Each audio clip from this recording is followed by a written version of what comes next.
I'm literally looking at myself at the moment. Time is unfaithful for those Teacher, who I'm abuse literally it. looking at myself at the moment. Time is unfaithful for Teacher, those who I'm abuse literally it. looking at myself at the The moment. lotto is not gambling. The lotto is a tradition. It's an Italian tradition. Teacher, Hello, and welcome to another episode of It's Time to Rewind, a podcast stuck in its own time loop right along with the movies we discuss. In this season, we're taking a look at Triangle Time Loop. I am your host, Bubbawheat from Flights, Tights, and Movie Nights, and in this episode we are discussing the fourth and final time loop in Time Loop that starts at 59 minutes and 18 seconds with a rewind montage and ends at 76 minutes and 56 seconds with Ricky inviting Dr. Dijoux into the lab after Ricky 2 goes back in time. Joining me today is my guest, Robert Black from the Groundhog Project, Minute by Groundhog Day Minute. Project. Yeah, minute by minute, yeah. And the Existential Trilogy that's a part of. How are you doing today? I'm good. I just was editing for the last few hours, so I'm in podcast mode. That's always fun. So, before we get into today's loop, I know that you had watched this film before. Yes. How did you discover it? Because I think next to me, you are probably the best person to ask about time loop movies in general. Yeah. You definitely remind me of myself whenever I started my superhero blog, because Nice. I watched 100 superhero movies in the first year, and I'm over 500 movies in now. Yeah, and right now I'm actually trying to rewatch a whole bunch of the time loop stuff because I want to reference them in a thing I'm writing. And so watching this one again this week was good because I got to grab some specific quotes and things that I might try to reference later. Nice. I think it just came up as a suggestion on Amazon Prime because I was watching other time loop movies. And this one came up, it was there, and I'm just going to jump right in. All right, yeah. And we'll talk about your overall thoughts about it on the next episode. I'll have Okay. you back. Some of those will come up as we're passing because they relate to things in this segment, but yeah.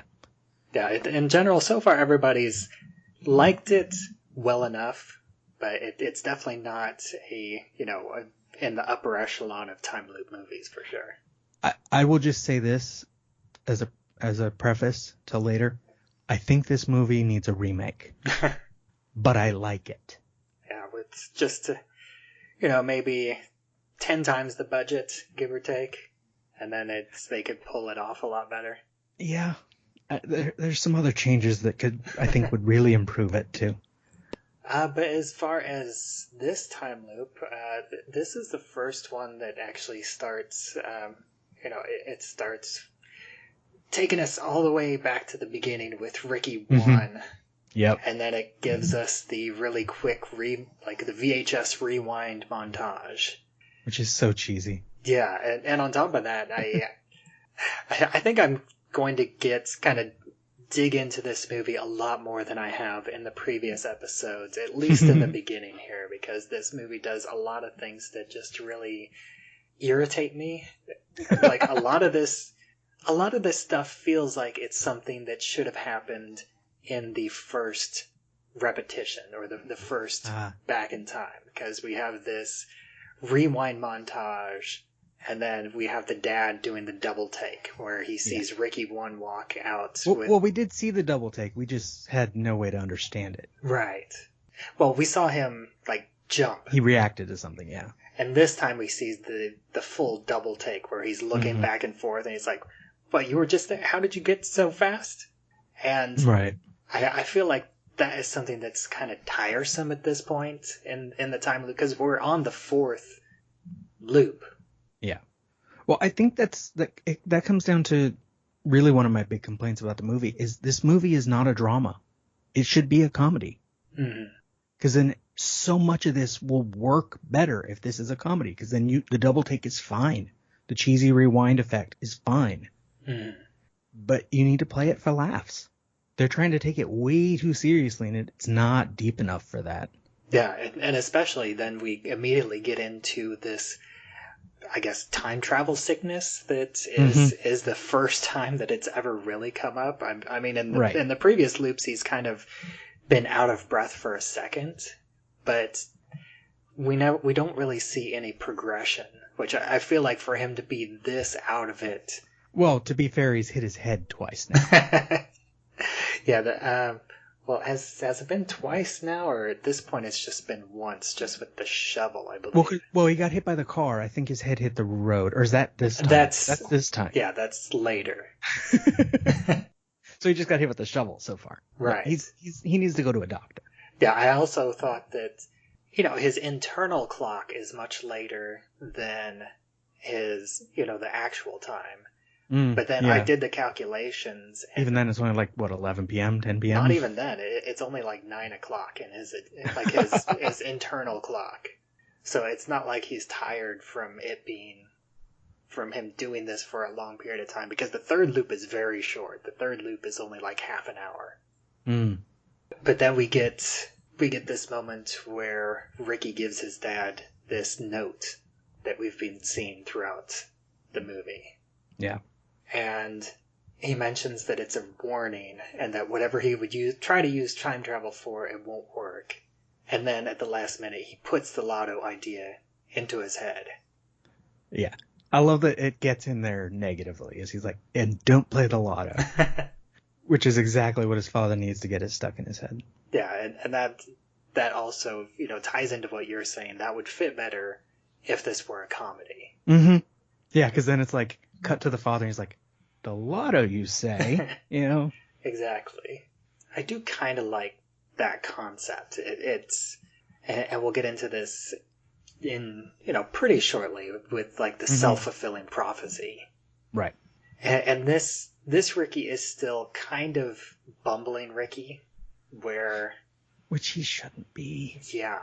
He's done this a couple times. He's had time to think it out. And he's just so confused. We see the horse again, which I still don't really understand what the point of the horse is. I guess it's really just the horse scares Ricky 1 and causes him to slightly lose control of the Vespa and not see the car coming. Yeah. And then the horse is not done well. No. This movie has an editing problem overall where, like, that horse, it's just standing there. It's tied in place. It's minding its own business, and he just, we're supposed to believe he's startled by it.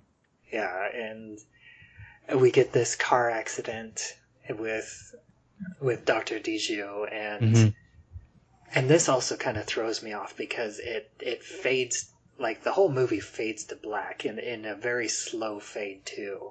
Yeah. Which it makes it seem like he's, like, unconscious for a long period of time. Right, which it can't be. Right. I'm pretty sure the car is faster than a Vespa, but there's way too much time between when they get to the village and when the Vespa does. Well, I mean, that can be explained a little bit because he first goes to meet with Olivia. Right. So that takes up some time. But yeah, they have this long conversation in the car. Well, I guess before that, it's the whole...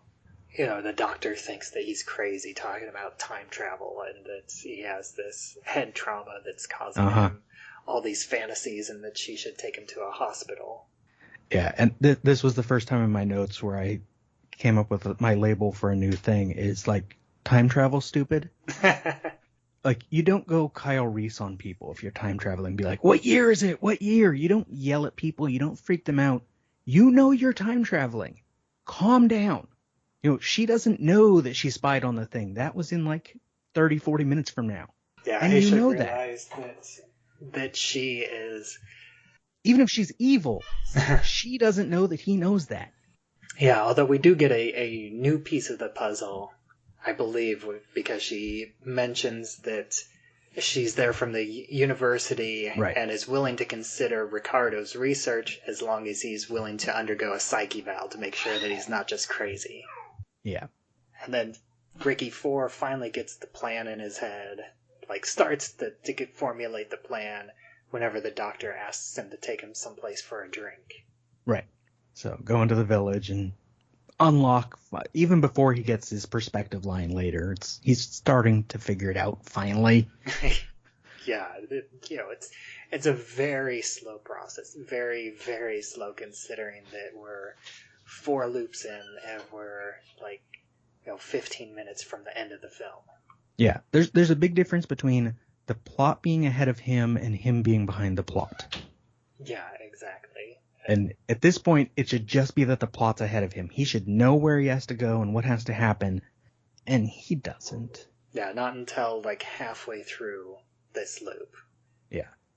He has this conversation with the drinks, and I don't understand the point of the group of guys sitting next to them as a distraction.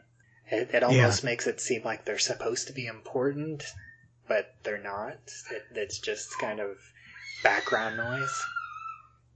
I think my guess was it was something to do with the production of this movie. Is there's only 4 or 5 speaking roles in this movie. Mm-hmm.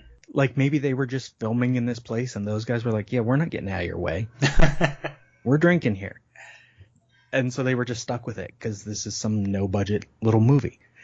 Yeah, and so instead of... Because they don't do anything. I mean, the guy with the guitar is important, but the other guys aren't. Yeah, instead of editing around them, they just wrote them into the script. Mm-hmm. The other important part is, she has this discussion about how it's incredible that all of his insecurities are basically coming true over the course of a couple hours. And I do like this conversation and how it plays in. Because it is, and, he'll realize it, just a couple minutes from now. Right. But it's all about perspective, because Ricky's 1 through 3 are having all these bad things happen to him. And then now we're in the 4th and final loop, and Ricky 4 realizes, no, these are all good things that are happening to me. But they're happening to me, not the previous versions of me. Yeah. The conversation, tonally, it's weird this late in the film. Content-wise, it's very useful because she also has she has a good explanation about self-fulfilling prophecies. Yeah. That thing the thing she says about the roommate is great. You think your roommate's going to be shy, so you don't talk to them, which makes them seem shy. And it's a good description of that. But at this point in the movie, I think one of the problems, the script is pretty good. One of the problems is that Ricky is an idiot. Yes. He's supposed to be a scientist. A brilliant scientist who's working with his father and came up with the breakthrough for this machine that neither of them know what it does. How do you have a breakthrough for something you aren't designing? When the movie is talking about intentions and that's how things happen.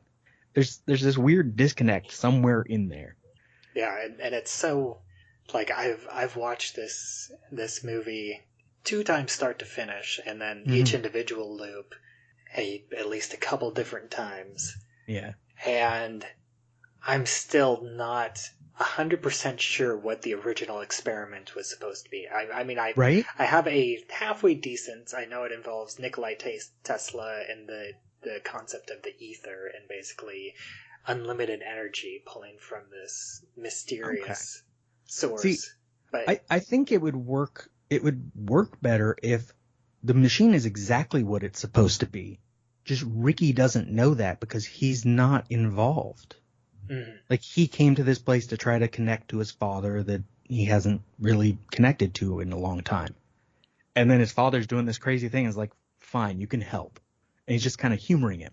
The idea of Ricky as this brilliant scientist who is also this slow to catch on to things is weird. Yeah.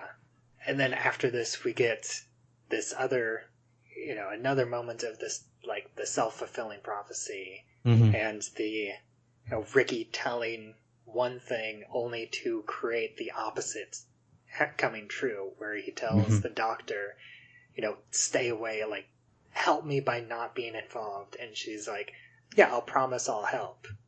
Right after he talks about, you're going to see another version of me and then yet another version of me.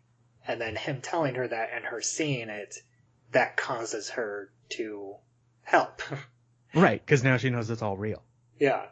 And I think it's so weird that we have this moment where Ricky Ford decides to watch this all from behind a rock. And this gives me very Prisoner of Azkaban vibes. Like whenever Harry's about to create this giant, magnificent Patronus spell. Yeah. Except here we don't get any of that leading up dialogue. It's just Ricky decides to steal the Vespa because it's there. We don't get any, there's no, I'm just waiting for this guy who's about to steal this Vespa and I'm going to get him. Like, we don't get that conversation. It's just suddenly Ricky goes off and steals the Vespa. And that this is a moment, and especially with a title like Time Loop, I knew that it was Ricky from the first time I saw this. Right. It comes down to what I was just saying about him not being the movie wants him to be super intelligent and an idiot. Because stealing the Vespa, that's great. Once he's on that moment where he realizes, wait, I'm the guy who stole the Vespa, or she's the one who wrote the French, the note about time that I'm going to see later or earlier, and all these, bootstrap paradox kind of things going on. Once he catches on to that, we're good. Him getting behind the wall is dumb, but also, if he's already figured out the perspective of everything, it's perfectly fine because obviously the previous versions of him didn't see him there. So it doesn't matter. He could stand out in the open as long as previously he didn't see him. He won't see him now. Yeah, it is frustrating. But he hasn't caught on yet. Yeah, that's what's most frustrating about this. That should be the light bulb moment right there, but it's not yet. He goes to the deli to see Olivia, and it's still that's the moment. It's almost like these scenes should have been reversed, because that would make more sense. Yeah, because he's still in this headspace of, I'm going to the deli in order to catch this guy that's kissing Olivia. And he even comes in, the first thing he says to Olivia is, "Where is he?" Yeah. And then, is that his hat? No, there's no him. You saw this. Yeah. And instead, this is the reveal, which I didn't go back and double check because, coming from the beginning of the movie, I always understood that Marco was Olivia's brother. But I can't remember now if this was actually the reveal and Ricky didn't know. I'm pretty sure this is when they reveal it. And we're supposed to be in the same position as Ricky, as to not knowing. And it doesn't work out that way. And it doesn't help because there's this dramatic music shift out of nowhere. It's like suddenly we have danger music. Yeah. Even though, again, I feel like it's very clear to the audience that there is no danger, and then Ricky is just coming in here to realize that he was always coming in here, and he's going to kiss his now girlfriend. Right. Instead of the girl that he likes. And even then, he doesn't really notice until after the scene is over. When he should have noticed at least when she said, put the hat on his head. Yeah, and I do like this excuse for the additional costume change in order to make him look even more different. Right. I think it's cute. It works well, other than the bad sound mix. And they cheat on lighting, but that I think was a deliberate choice. Yeah, this is finally the light bulb moment. 12, 13 minutes into this time loop that should have happened about 10 minutes ago. Yeah, so over an hour into the movie. Yeah. And a few time traveling experiences in, he's finally catching on. And I do like this conversation about him kind of fumbling through the words, talking about seeing things from a new perspective and from somebody else's perspective. I do like that part of the script. And then, of course, we get the clip of Ricky 1 pounding on the window and running off. Yeah. This is finally the most interesting Ricky whenever he comes out of the deli and says, I just need to change my He perspective. finally knows what's happening and how to do anything about it. Yeah, for the next 7 minutes of the film.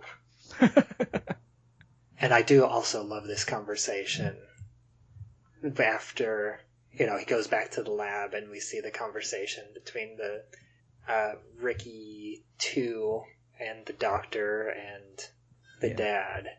Ricardo comes out to the Vespa and sees that it's Ricky again. And I love this interaction. Ricardo says, "It was always you?"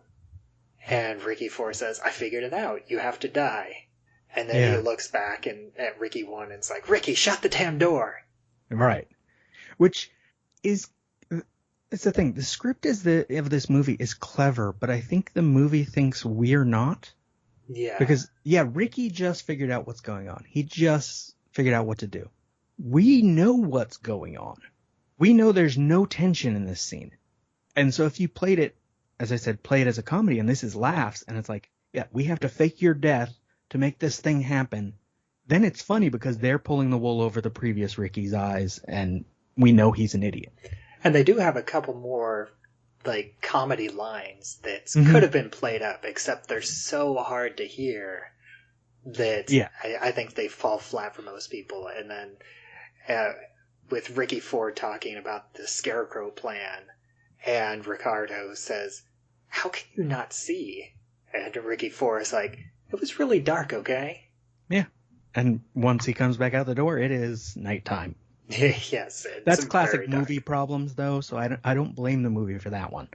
It's just suddenly really dark.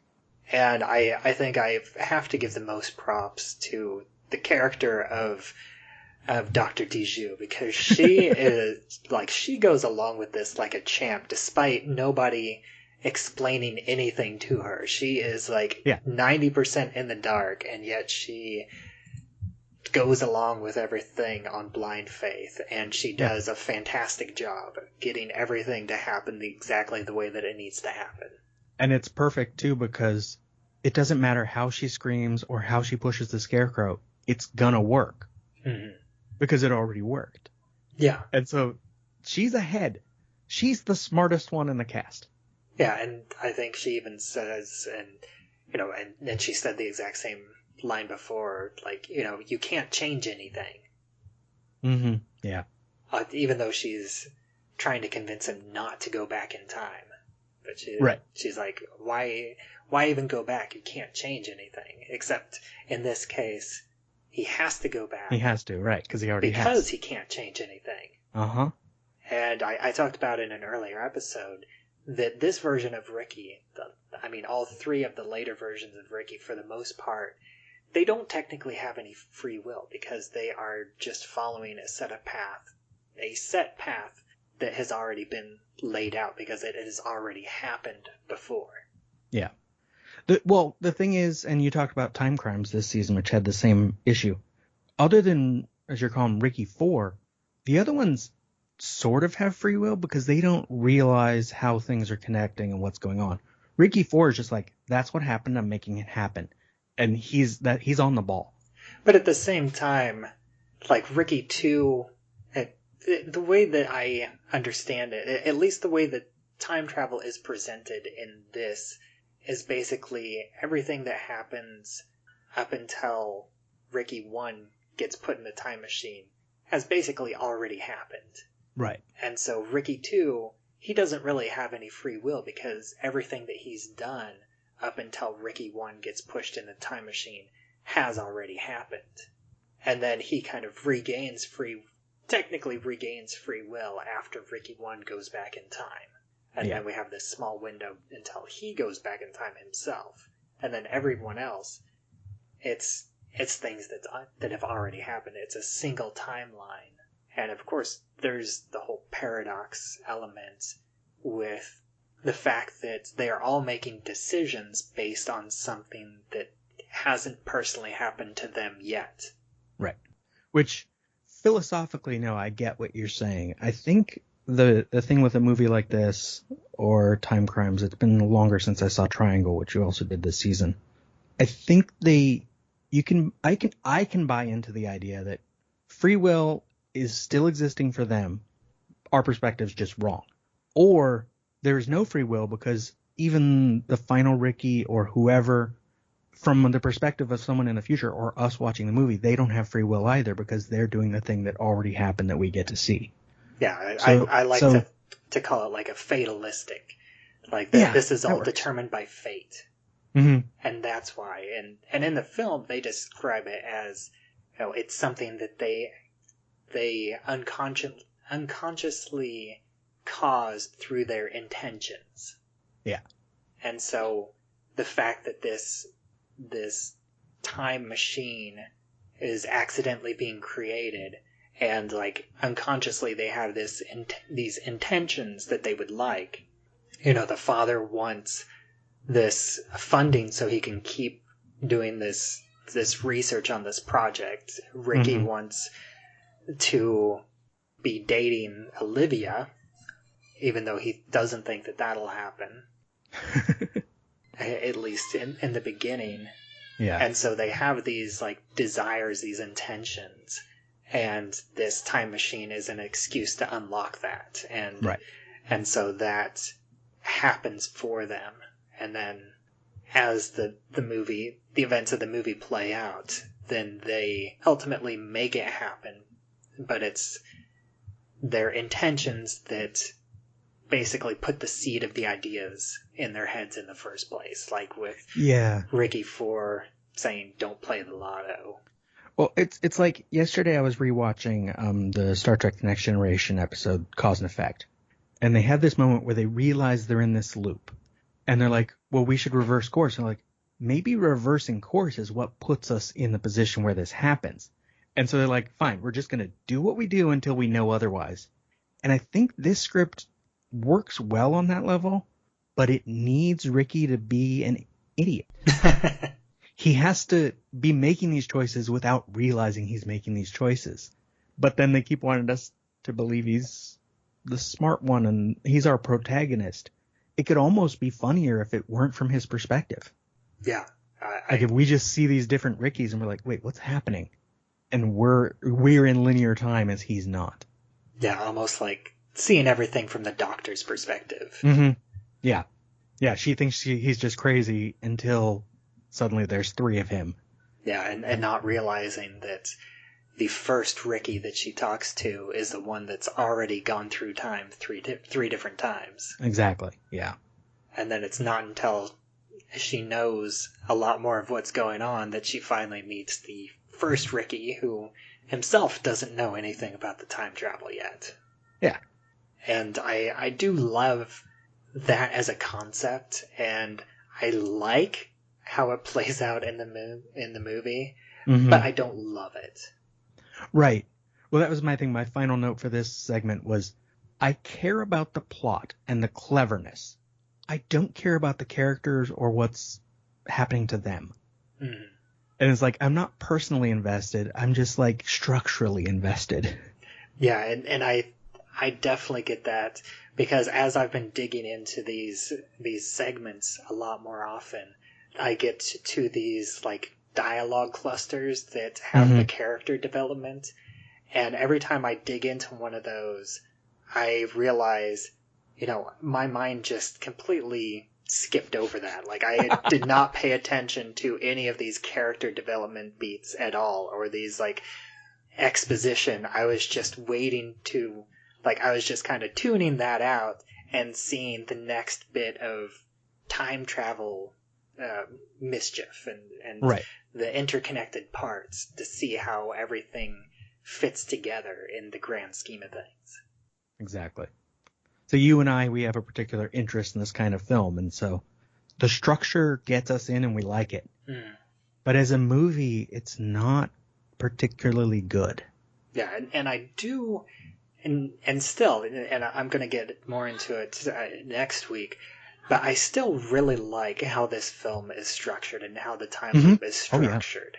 Yeah. There's just these, even if it doesn't entirely hold up to scrutiny, but I think that it is structured really well, and all these pieces, they're introduced at the right time, and then they're fully explained at the right time. And, Yeah. And that's all done really well. But, that's really all the notes that I have. Was there any other notes that you had for this time loop? No. All right, well, I thought this would go a bit longer, but I think we kind of sped through a lot. This I think the only note that I skipped over early on that I really wanted to point out was whenever the doctor hit Ricky with the car, she exclaimed "merde," and Yeah. I don't know how well your French is, and I didn't remember it, even though I took 4 years of French back in high school. But I mean, it's not that big of an explanation, but it's just a French word for shit. Right. And I thought that was fun. Yeah. No, the structure of this movie works. And as I said, if there was a remake, especially like there's a big, well, we'll talk about this next time more, but I think there's a language barrier and a direction problem. I don't think, I mean, it's the same writer and director who did both parts. Yeah. And I think as a writer, it works. As a director, I think it needed to be tighter. Yeah. Well, thanks so much for joining me this week. Mm-hmm. And for anybody listening, there's not any other. Well, I'm not an expert on time loops yet, but I think that Robert Black here is the closest thing to a time loop expert that there is, at least in film and TV. So why don't you go ahead and take a moment to let everybody know where they can find you? Well, you can find all of my stuff at lemmingdrops.com, but specifically related to time loops, you can find my podcast, the Groundhog Day Project Minute by Minute, or the blog where I watch Groundhog Day over and over, which was just groundhogdayproject.com. And catch up. All right, and as always, I am Bubbawheat, and you can find me at flightsightsandmovienights.com. You can find me on Twitter, where I am at Bubbawheat. You can find this show, It's Time to Rewind, on Anchor.fm, as well as anywhere else that you listen to podcasts. We also have a Facebook group. It's Time to Rewind, a time loop group. You can join that and discuss this show as it comes out, as well as any new time loop movies or TV shows. Any sort of time loop discussion is welcome there as well. And until next time, we will be back in just 1 week talking about the last few minutes of time loop. I'm literally looking at myself on my... Time is unfaithful for those Teacher, who I'm abuse literally looking at myself on my... Time is unfaithful for Teacher, those who I'm abuse literally looking at myself on The my... lotto is not gambling. The lot is a tradition. It's an Italian tradition. Teacher,